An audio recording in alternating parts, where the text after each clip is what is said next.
On May 19th last year, almost 2 billion people tuned in to watch the royal wedding of Prince Henry and Mary Markle. 2 billion people, all right? It's pretty crazy when you think about the fact that there are really only a little over 7 billion people in the whole world. This was a lot of people. It was a big enough deal that many people, including my own family and friends, got up to watch it at 7 a.m. on that Saturday morning. I don't know if anybody else did. Now, I tried to pretend I wasn't interested, okay, in this. I tried to pretend that I didn't care who was in attendance or who was wearing what crazy hat. I tried to pretend I didn't care where Oprah sat or what every little ritual meant or where every little protocol came from. I nonchalantly said I might watch a little bit of it, but only to see the worship service and what Bishop Curry would preach on, which I realize when I say it that way, it sounds exactly like something a grumpy old priest would say, isn't it? Right. But it was just a front, okay? Because at 7 a.m. on that Saturday morning, there I was sitting on the couch, joining the ranks of the 2 billion people, and taking in all the crazy pomp and circumstance that goes into a royal wedding. People are just drawn to royalty. Always have been. Probably always will be. Drawn to kings and queens and who they are, and drawn to the drama and the intrigue around their lives. And, though maybe not openly admitted as much, also drawn to the power and the prestige that comes along with those titles. So this week the church celebrates its own royal event. Today is Christ the King Sunday. It's a hinge week between the liturgical seasons of ordinary time and Advent, when we pause to reflect on the meaning of Christ's kinship before we begin a new liturgical season by delving into the mysteries of light and darkness, hope and lament, prophecy and incarnation. And given all the pomp and circumstance that we typically associate with kings, like we saw at the royal wedding, we might turn to our gospel story on this Christ the King Sunday, expecting to find a passage that sounds, well, kingly, right? That would only be fitting, wouldn't it? Maybe the story of Jesus, emerging from the waters of baptism, heaven thundering in his ears as God bestows his blessing upon him. Or maybe Jesus radiant and dazzling as he is being transfigured on the mountaintop. Or how about Jesus commanding the elements of nature to heed his voice as he calms the storms? That was pretty cool. Or Jesus showing the extent of his power by raising Lazarus up from the dead. Any of those would be good. Any of those would be fitting for our powerful King. But no, we get nothing like that. What do we get instead this morning? Well, we instead get a crucifixion scene. A stripped, tortured, and suffocating man racked with pain. A crowd of mockers spewing hate. A man hanging between thieves. Derision in his ears, being executed as just a common criminal. Now hold on a second, we think, that doesn't seem quite right. Jesus is our King. In our songs and our liturgy, we sing about his blessing and his honor and his glory and his power and his might. But it's pretty hard to see any of that in the crucifixion. And all we see in that story is weakness, vulnerability, suffering. The opposite of power, prestige. The crucifixion of Jesus, it's a scene that we all know very well. We hear it every year, year after year after all, but usually when we hear it, it's right before Easter, right?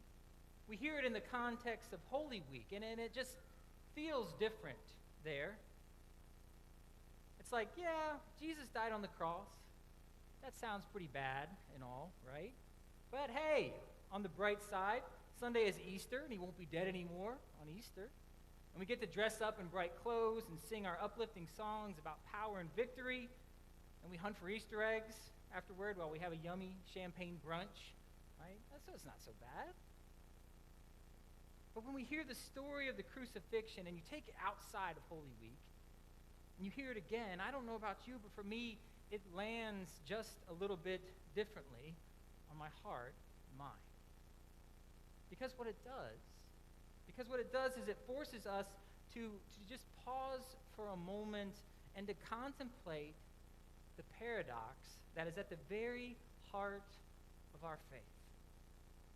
That this is our King. That this is our King. And think about that. You know, really, if there is any moment in the Christian calendar, if there's any moment in the story of our faith as a child of God and as followers of Jesus that must smack all smugness out of us, all arrogance, all self-righteousness, all pride, all contempt, which Christians have been known to have at times, if there is one moment that will do that, this one has to be it. Now, our King was a dead man walking. His chosen path to glory was the cross. His way of winning was defeat. His version of power was showing humility, weakness. And as much as we say we get it, do we? When I saw that I was scheduled to preach on Christ the King Sunday, my first thought was, really? Again? You know? I feel like I just preached on that, literally. And so I look back, and sure enough, I have preached 4 times on Christ the King Sunday in the past 5 years. 4 out of 5. In priestly sermon scheduling world, that's what's called very unlucky, all right? And if somebody else besides me did the preaching schedule, I'd be mad about it, but I can't.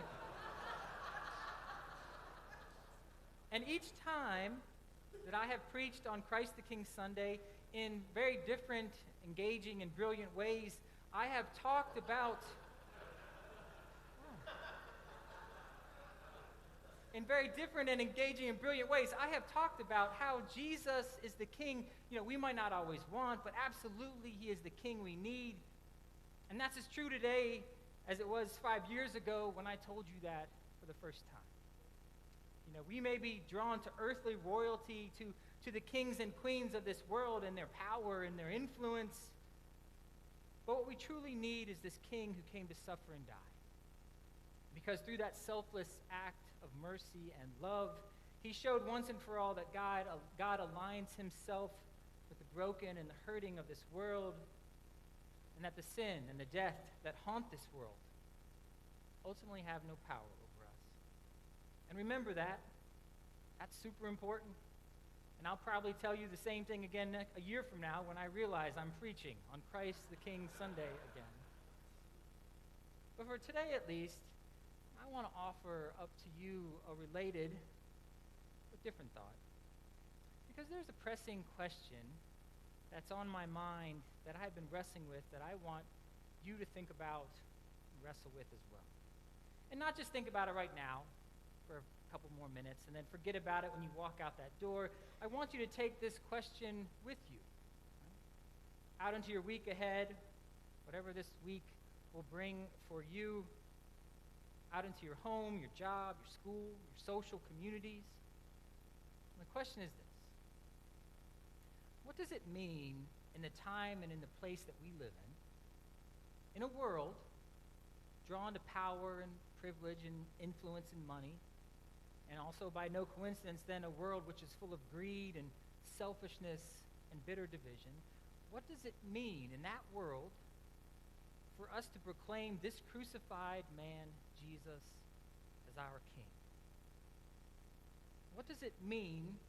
What does it mean for us to bend the knee to a king who exchanged his crown for a cross? It's not an easy question when you truly, deeply think about it. What makes it so difficult is that when I hear this story this morning and when I look at the life of Jesus and when I hear again that crucifixion on this Christ the King Sunday, I can see no path to glory, no path that sidesteps humility, vulnerability, and sacrificial love. As a humble servant of others, Jesus lived his life embodying those very things. And being humble servants of others who live that out in our day-to-day lives, that's what he asks of us. And really, the words of Paul in Philippians chapter 2 say it better than I could even ever dream of saying it. Paul says, do nothing from selfish ambition or conceit, but in humility, regard others as better than yourselves. Let each of you look not to your own interests, but to the interests of others. Let the same mind be in you that was in Christ Jesus, who though he was in the form of God, he did not regard equality with God as something to be exploited, but he emptied himself, taking the form of a slave, being born in human likeness, and being found in human form, he humbled himself and became obedient to the point of death, even death on a cross. It's tempting to go through life always wanting other people to meet our needs, right? Instead of living our lives to meet the needs of other people. And after all, by nature, we are somewhat selfish creatures. Perhaps that's the whole reason we're somewhat enthralled by royals, because, we see all of their servants and their security. We see all of their wealth and their lofty positions and their status in society, and we just assume, probably false, but we just assume that their life has to be safe and easy and comfortable, and all their needs are met. And in a scary, cruel, and uncertain world where so many people struggle to have enough, right? Enough money, enough food, enough shelter, enough love, enough security, enough peace, enough acceptance, it's understandable that we want to feel that way in our own lives. But we are reminded again today on this Christ the King Sunday that the ways of the King we follow and swear allegiance to are not the ways of this world. And thank God they aren't. We got the King we needed. I'll tell you again, now this world gets what it needs, gets us. Which then brings us back to the question I want you to take with you when you leave here today. How will you live out this humility, this vulnerability, and this sacrificial love in your life this week and beyond? What will your day-to-day interactions be like if you are the humble servant that Jesus asks you to be? I can't answer that for you. That's part of your journey. But know that people are listening and watching.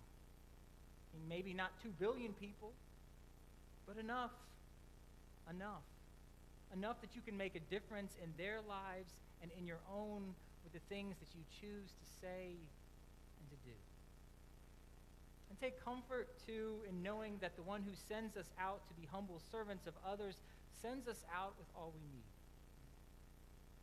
He gives his blessing and his presence to help our confidence, which we definitely need.